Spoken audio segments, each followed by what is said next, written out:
Salam sejahtera bagi kita semua. Yang terhormat kepada Bapak Devi Sowan Saputra selaku dosen pembimbing saya dan kepada Bapak Yosef Manik selaku dosen pembahas di seminar saya kali ini. Izinkan saya memperkenalkan diri saya, nama saya Rosalika Simanulang. Adapun judul tugas akhir saya adalah perancangan pengukuran kinerja dan strategi pengembangan usaha berdasarkan metode balance scorecard di PT Perkebunan Nusantara 4 PKS Pasir Mandoge. Latar belakang dalam penelitian ini adalah yang pertama, tingkat persaingan tinggi antar perusahaan yang ditandai dengan Indonesia merupakan penghasil kelapa sawit terbesar di dunia yang pada tahun 2019 mampu mencapai sekitar 43 juta ton kelapa sawit. Dan yang kedua, jumlah perusahaan penghasil jenis perkebunan di Indonesia yang paling banyak adalah jenis kelapa sawit. Melalui data BPS pada tahun 2018, terdapat 1.756 perusahaan penghasil kelapa sawit.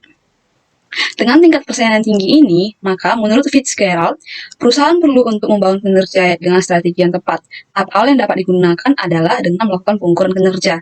Salah satu perusahaan pengelola kelapa sawit di Indonesia adalah PT Perkebunan Nusantara 4 PKS Pasir Mandoge. Perusahaan sudah melakukan pengukuran kinerja, namun hanya berdasarkan laporan penjualan saja. Untuk dapat bersaing, perusahaan perlu merancang pengukuran kinerja yang seimbang antara keuangan dan non-keuangan. Alternatif yang dapat digunakan dalam permasalahan ini adalah dengan perancangan kinerja dan strategi pengembangan usaha berdasarkan metode balance scorecard. Tujuan dalam penelitian ini ada 3. Yang pertama, mengetahui pengukuran kinerja berdasarkan metode balance scorecard. Yang kedua, merumuskan sasaran strategi dan KPI berdasarkan balance scorecard yang diterapkan perusahaan dalam pengembangan usaha. Dan yang ketiga, menentukan bobot kepentingan dari perspektif, sasaran strategi, dan KPI untuk mengetahui strategi yang akan diprioritaskan perusahaan. Metodologi penelitian dalam penelitian ini dimulai dengan identifikasi dan perumusan masalah, lalu studi literatur dan studi lapangan, lalu dilakukan pengambilan data yaitu untuk analisis SOAR melalui wawancara, data untuk pengukuran balance scorecard, dan data dari kuesioner yang diberikan kepada expert yang ada perusahaan untuk memperoleh bobot kepentingan. Lalu dilakukan pengolahan data menggunakan metode balance scorecard dan periodic comparison, lalu pembahasan dan analisis, kemudian kesimpulan dan saran. Metode yang digunakan dalam penelitian ini yang pertama adalah balance scorecard. Apa itu balance scorecard? Balance scorecard merupakan metode untuk mengukur kinerja organisasi secara komprehensif melalui 4 perspektif. Perspektif yang pertama adalah perspektif keuangan, yaitu memberikan ringkasan mengenai keadaan keuangan perusahaan. Pada perspektif ini terdapat indikator pengukuran yaitu rasio likuiditas, rasio aktivitas, rasio probabilitas, dan rasio solvabilitas. Kemudian yang kedua adalah perspektif pelanggan. Perspektif pelanggan ini untuk mengidentifikasi keadaan dan segmen pasar. Terdapat indikator pengukuran yaitu pangsa pasar, retensi pelanggan, akuisisi pelanggan, dan kepuasan pelanggan. Yang ketiga adalah perspektif proses bisnis internal, yaitu memberikan ringkasan mengenai proses yang sudah berjalan di perusahaan. Dalam perspektif ini, indikator yang digunakan adalah proses inovasi, proses operasi, proses pelayanan pernah jual. Dan yang terakhir adalah perspektif pembelajaran dan pertumbuhan. Perspektif ini memberikan ringkasan mengenai kemampuan perusahaan untuk meningkatkan diri. Indikator pengukuran dalam perspektif ini adalah tingkat perputaran karyawan dan kepuasan karyawan. Metode selanjutnya adalah analisis SOAR atau Strength, Opportunity, Aspiration, and Result. Analisis ini menitikberatkan pada pengidentifikasian dan pembangunan kekuatan dan peluang untuk perencanaan strategi pada masa depan perusahaan. Analisis SOAR ini akan digunakan sebagai sasaran strategi pada penelitian ini. Metode selanjutnya adalah periodic comparison. Kriteria yang terdapat dalam penelitian ini ada 3, yaitu perspektif, sasaran strategi, dan KPI perusahaan. Satu hal yang perlu diketahui dalam metode ini adalah proses pengambilan bobot tersebut melalui kuesioner skala kepentingan yang diberikan kepada expert yang ada di perusahaan. Untuk mengetahui tingkat konsistensi dari jawaban yang diberikan dari responden dilakukan dengan rumus konsistensi indeks yaitu CI per CRI.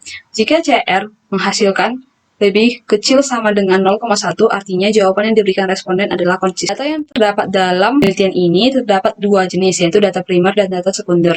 Untuk data primer, dilakukan kuesioner dan wawancara. Kuesioner digunakan untuk memperoleh bobot kepentingan perspektif, sasaran strategi, dan KPI. Wawancara dilakukan untuk memperoleh analisis SWOT. Selanjutnya, data sekunder dilakukan pengambilan data dari perusahaan langsung untuk pengukuran balance scorecard. Untuk perspektif keuangan, data yang dibutuhkan adalah data keuangan pada tahun 2018 sampai 2019.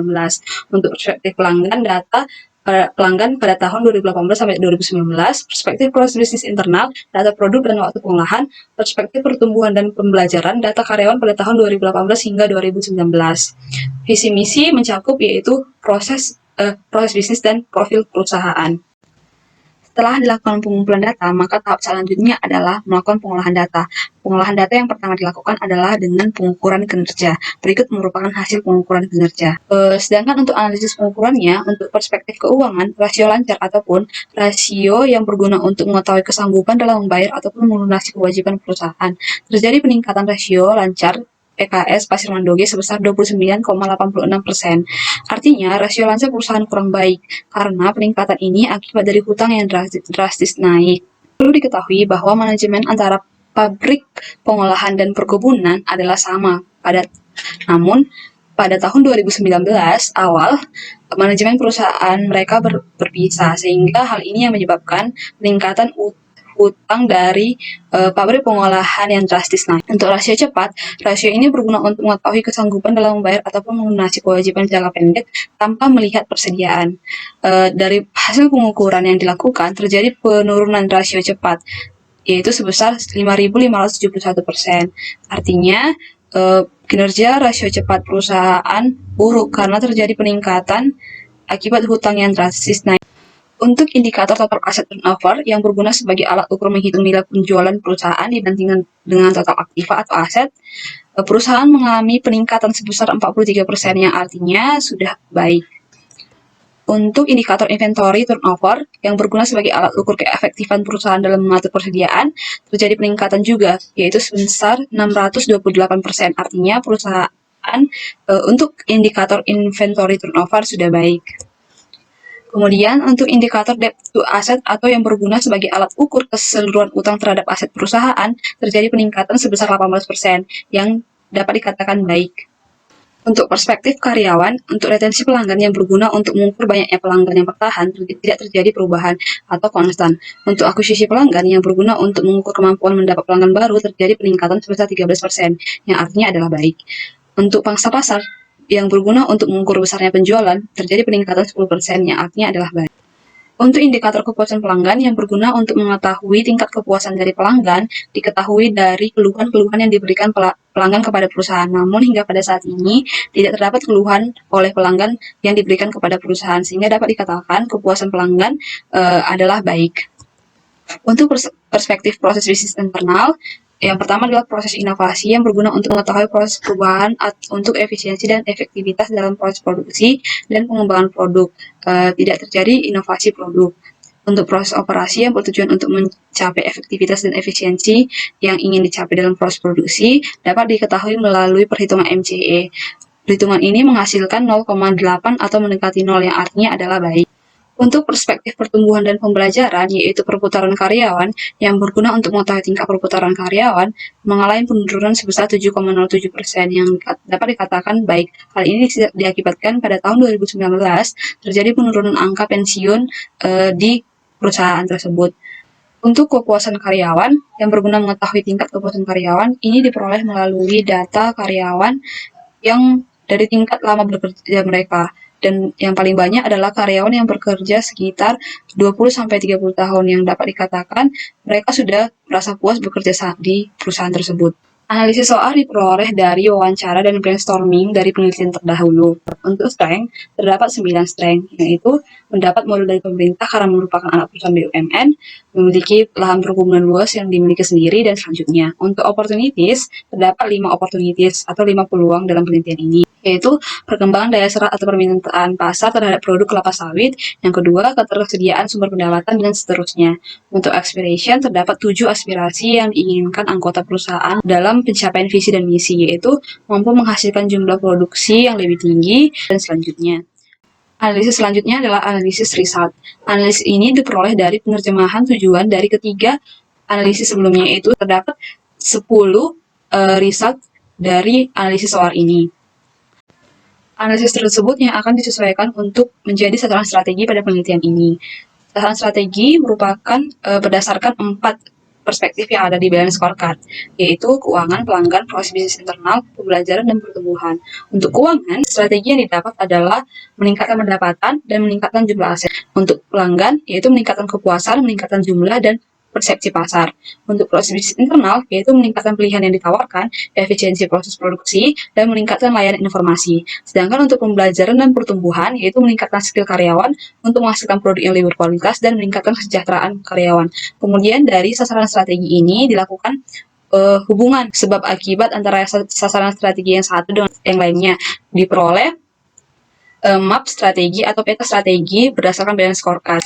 Lalu indikator balance scorecard ini yang akan menjadi KPI atau Key Performance Indicator dalam penelitian ini. Tolak ukur keberhasilan dalam setiap indikator dapat dilihat pada slide. Setelah sasaran strategi ditentukan, maka tahap selanjutnya adalah penentuan KPI atau Key Performance Indicator yang ada di perusahaan. KPI ini berdasarkan dari indikator yang berada di balance scorecard, seperti rasio likuiditas, yaitu tolak ukur keberhasilannya adalah meningkatkan kesanggupan membayar hutang, rasio aktivitas, meningkatkan efisiensi dalam menggunakan aktiva atau aset perusahaan, rasio solvabilitas, menurunkan jumlah hutang atau kewajiban perusahaan, dan selanjutnya dapat dilihat dalam slide. Berikut merupakan KPI perusahaan yang ditentukan dari indikator balance scorecard yang disesuaikan berdasarkan perspektif dan sasaran strategi yang sudah ditemukan sebelumnya. Untuk keuangan, yaitu sasaran strategi meningkatkan pendapatan perusahaan, terdapat 2 KPI, yaitu tingkat penjualan dan tingkat keefektifan. Untuk sasaran strategi meningkatkan efisiensi biaya, terdapat KPI, yaitu tingkat kesanggupan melunasi hutang. Untuk sasaran strategi meningkatkan jumlah aset perusahaan, KPI-nya adalah tingkat efisiensi dalam menggunakan aset. Sedangkan untuk perspektif pelanggan, sasaran strategi meningkatkan kepuasan pelanggan, KPI-nya adalah indeks kepuasan pelanggan. Untuk sasaran strategi meningkatkan jumlah pelanggan, KPI-nya adalah tingkat jumlah pelanggan. Untuk sasaran strategi meningkatkan perspektif pasar, KPI-nya adalah tingkat pangsa pasar. Sedangkan untuk perspektif proses bisnis internal, untuk sasaran strategi meningkatkan pilihan yang ditawarkan, Key Performance Indikatornya adalah tingkat inovasi produk. Sasaran strategi efisiensi proses produksi, KPI-nya adalah peningkatan efektivitas proses operasi. Untuk sasaran strategi meningkatkan layanan informasi, KPI-nya adalah pelayanan purna jual. Sedangkan untuk perspektif pembelajaran dan pertumbuhan, sasaran strategi meningkatkan hasil terdapat 2 Key Performance Indicator, yaitu jumlah dan tingkat perputaran karyawan. Untuk sasaran strategi meningkatkan kesejahteraan karyawan, KPI-nya adalah indeks kepuasan karyawan dan sarana dan prasarana perusahaan. Setelah sasaran strategi dan KPI perusahaan ditemukan, maka proses selanjutnya adalah proses pengambilan bobot kepentingan yang dilakukan dengan cara pemberian kuesioner kepada 2 responden expert yang ada di perusahaan, yaitu asisten pengolahan dan keahli personalia yang bertanggung jawab terhadap kinerja karyawan. Berikut merupakan hasil perhitungan untuk memperoleh bobot tersebut. Seperti yang dikatakan sebelumnya, untuk mengetahui bahwa skala yang diberikan responden adalah konsisten, maka yang dilakukan adalah dengan mengecek indeks konsistensi dari jawaban tersebut, dan hasilnya adalah 0,08. Artinya, jawaban tersebut adalah konsisten karena lebih kecil dari 0,1. Begitu juga dengan bobot sasaran strategi adalah lebih kecil dari 0,1. Hasil bobot kepentingan dapat dilihat dari slide berikut ini. Untuk perspektif keuangan, sasaran strategi yang paling tinggi memiliki bobot 0,5. Untuk pelanggan, sasaran strategi yaitu meningkatkan kepuasan pelanggan memiliki bobot 0,4. Untuk perspektif proses bisnis internal, memiliki sasaran strategi efisiensi proses produksi yaitu dengan bobot 0,6. Dan yang terakhir, pembelajaran dan pertumbuhan memiliki sasaran strategi dengan bobot yang paling tinggi adalah meningkatkan kesejahteraan karyawan dengan bobot 0,7. Dari keempat perspektif ini, perspektif yang memiliki bobot paling tinggi adalah perspektif proses bisnis internal dengan bobot 0,4, dengan sasaran strategi efisiensi proses produksi dengan bobot 0,6. Kesimpulan yang didapat adalah keempat perspektif menghasilkan 11 sasaran strategi dan 14 KPI atau Key Performance Indicator. Dari keempat perspektif tersebut, prioritas utama yang dapat dilakukan perusahaan untuk pengembangan usaha adalah yang pertama proses bisnis internal dengan sasaran strategi efisiensi proses produksi dan KPI tingkat keefektivitasan proses operasi.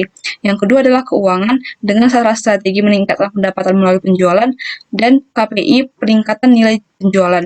Yang ketiga adalah perspektif pembelajaran dan pertumbuhan dengan sasaran strategi meningkatkan kesejahteraan karyawan dengan KPI indeks kepuasan karyawan. Dan yang terakhir adalah perspektif pelanggan dengan meningkatkan kepuasan pelanggan dan KPI-nya adalah indeks kepuasan pelanggan.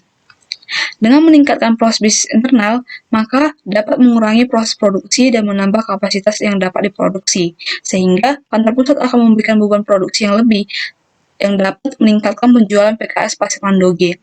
Untuk mampu menciptakan hal tersebut, diperlukan karyawan yang mampu memberikan performa terbaik dalam pekerjaan mereka. Cara yang dapat dilakukan adalah dengan mensejahterakan karyawan yang ada di perusahaan. Dengan efisiensi proses produksi, penambahan penjualan, dan karyawan yang mampu bekerja dengan baik, maka perusahaan akan dibebani dengan pelanggan yang semakin bertambah. Demikian hasil presentasi saya. Atas perhatiannya, saya ucapkan terima kasih.